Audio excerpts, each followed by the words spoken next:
Здравейте хора! В това видео ще ви покажа как направих ето този нож тип кукри за един от най-добрите ми приятели. Първо си очертавам парчето стомана върху лист хартия и гледайки много снимки на кукри ножове в интернет си измислям дизайн, рисувам го върху хартията, изрязвам го и после го пренасям и върху картонен шаблон. Това е основно защото картона доста по-лесно държи формата си и мога да видя точно как ще изглежда в края. Изрязвам ненужния метал и както може да видите, всъщност стоманата е доста по-тясна от шаблона, така че ще трябва да я изкува и изтегля в пещта ми. По това листо може да видите една жаба. И сега се возиш все едно в джет. Ето оставям те тук. Прав ти път. Тази пещ сте я виждали и преди. Това е пеща, която сам си направих. Може да гледате видеото за това. Може би най-евтиния и лесен начин да нагрявате метал до червено в домашни условия. Ползвам пръкосмукачка от Lidl, която може и да издухва. Пробвах няколко различни неща, за да изкривя стоманата и най-лесното беше, както виждате тук, да я слагам отстрани на наковалнята ми в дупката, където всъщност е била дръжката на чука, от който е направена, и след това изправям отгоре.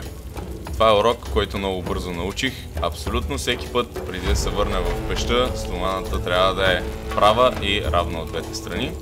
Но след като я изкривих горе-долу, както виждате, ето тук горе дясно, налагам шаблона, който може да видите също горе дясно на пода, разбира се, докато е студено парчето стомана, и изтеглям, докато получа формата, която искам. Цялото това нещо отне часове, понеже не знам какво правя, но пък добрата новина е, че както виждате, наковалнята ми се държи, въпреки че определено се клати малко повече и са се отхлабили винтовете отдолу, трябва да ги позатегна. Е доста удобно и съм доста доволен. Но да, може да видите, изтеглям от двете страни по-равно. Това е третия чук, който сменям. И ето тук може да видите финалното разтягане и след това подравняване, така че да е право и равно от двете страни.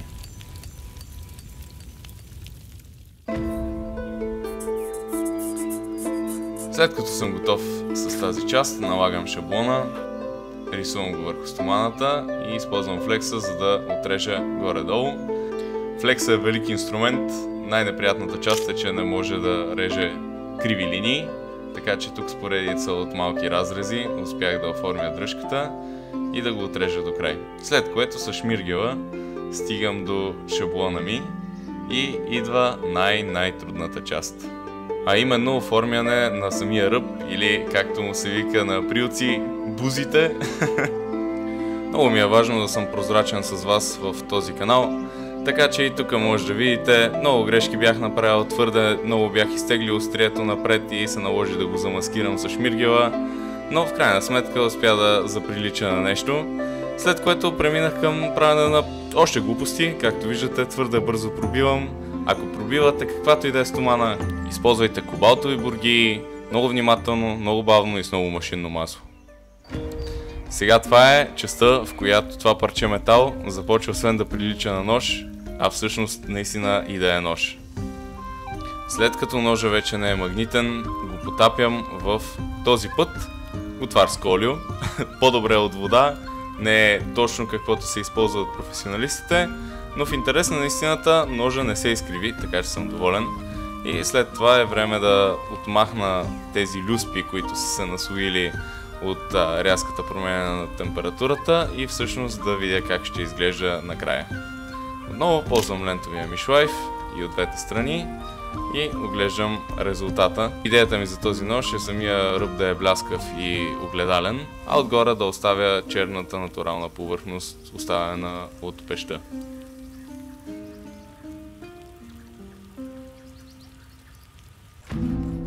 Подозирам, че най-интересната част от този проект ще бъде всъщност този гард, който направих от парче мед, което имах. И първата стъпка е да изрежа тези 4 парченца, да ги направя перфектно квадратни, след което ползвам епоксидна смола, за да ги залепя. Знам, че е възможно това да се направи и с калай, но нямах калай, не знам как става, ми е доста известно как се ползва смола. След като изсъхнат парчетата за 24 часа, преминавам към това да ги направя перфектно квадратни, на шкурки, диамантен камък и отново лентовия ми шлайф. Дръжката ще я направя от изключително качествена дъска орех, която вече не ми остана твърде много от нея покрай всичките неща, които съм направил от нея, но този проект определено си заслужава. Дъската е доста обемна и ще ми отнеме доста време докато я оформя, но си заслужава. Също така вижте колко уютно заваля навън.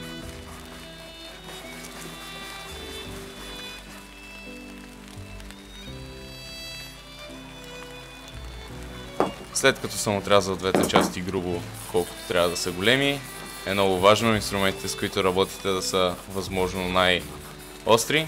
Затова тук виждате как си точа острието на малкото ренденце. И след като горе-долу имам формата отстрани и размерите, които ми трябват, отрязвам частта, която всъщност ще се съедини с гарда, както и долната част на дръжките. И след като виждам, че няма да са достатъчно добри така, ги отрязвам на циркуляра. Имам и циркуляр, просто исках да го направя с по-ръчни инструменти. След което използвам от същата смола да закрепя гардовете за дръжките и ги оставям за 24 часа. Ако ви харесват тези клипчета, ще съм ви много благодарен, ако се абонирате за канала ми. Наистина ми помага и ми показва, че искате да гледате още такива видеа. След като съм ги оставил за 24 часа, е време да ги оформя. Първо, осигурявайки се, че частта, която ще е към ножа, е абсолютно права.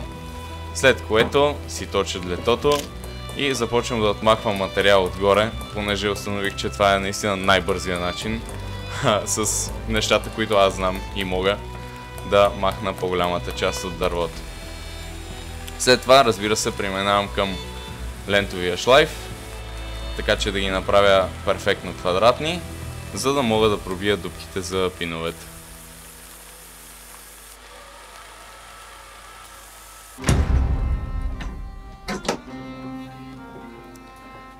Ето, че дойдохме и до частта, която може да прецака абсолютно всичко. Задачката тук е да пробия перфектно дупки през двете дръжки, които минават перфектно през дупките, които вече са в ножа. За да си дам най-голям шанс за успех, ползвам пинове с същата големина, които ще са накрая, като пробия от едната страна, да знам, че другата дупка няма да е на грешното място. След което оформям гарда, което ще е много трудно да го направя после, разбърквам още малко смола и нанасям на абсолютно всички повърхности. Както знаете, Мечопух е казал, колкото повече, толкова повече. Дори и пиновете е много добре да имат навсякъде по тях смола. Нека после изтече, не е проблем. И накрая стягам с 3 стяги и оставям ножа хубаво да изсъхне, може би около 48 часа.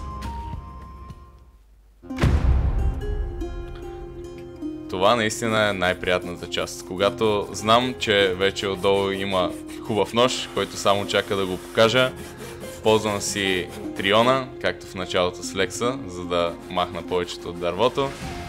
След което с лентовия шлайф оформям дръжката. Първата задачка е да стигна до метал, така че двоизмерно да е оформена, след което постоянно проверявам и гледам, държа го в ръката си, за да видя как ще ми е удобно, съответно и на Виктор. Докато правя тази дръжка, си спомням за първите ножове, които правех, които бяха с два ръждясали пирона, направени изцяло и само на шмиргел, и се опитвах да закалявам стомана на къмпингарски котлон на балкона на блока ми.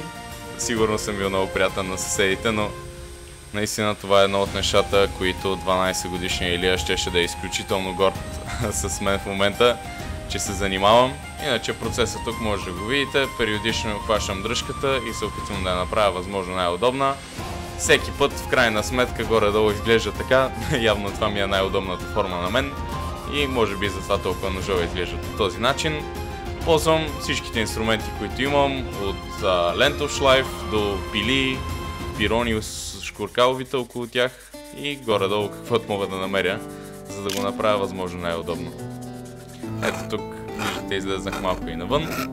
Въпреки че медта има много приятна патина, която се получава след ползване от потта в ръцете ви, атмосферните условия и така нататък, исках да лъсна ножа преди да го подаря, въпреки че на снимките, които ще видите след малко, всъщност е ползван и е 1 година след като му го подарих. Но да, затова ползвам водна шкурка от 800 до 2000 за самото острие, лъскавата част на него и всички медни части. И както виждате, когато е така лъснат ножа, дори не могат да се видят пиновете отстрани. След което преминаваме и към дървените части, които до сега са напоили с много вода с стружки и изглеждат много по-черни. По всяка вероятност можеше да си спася това, ако бях вързал с стик с удръжката, но няма значение. Ето тук виждате вече финалното шлайфане на медните части с водната шкурка. И преминаваме към финиша. Финиша е от една много приятна фирмичка, която ако успея да я намеря сайта, ще го сложа в описанието, но е абсолютно натурален. Първо с варено ленено семе и после с ето тази паста, която мирише на гора. Ето го и крайния резултат. Много ви благодаря, приятели, че гледахте това видео. Отнеми наистина месеци да направя дизайна, да го измисля как да е в главата ми и съм изключително доволен как се получи. Разбира се, ножа абсолютно безпроблемно бръсне и въпреки че има няколко неравности и неща, мисля, че това просто е част от процеса, това да стана добър ножар. Дръжката се получи много удобна, много съм доволен и как изглежда ножа като цяло, въпреки че има няколко неща, които не са перфектни.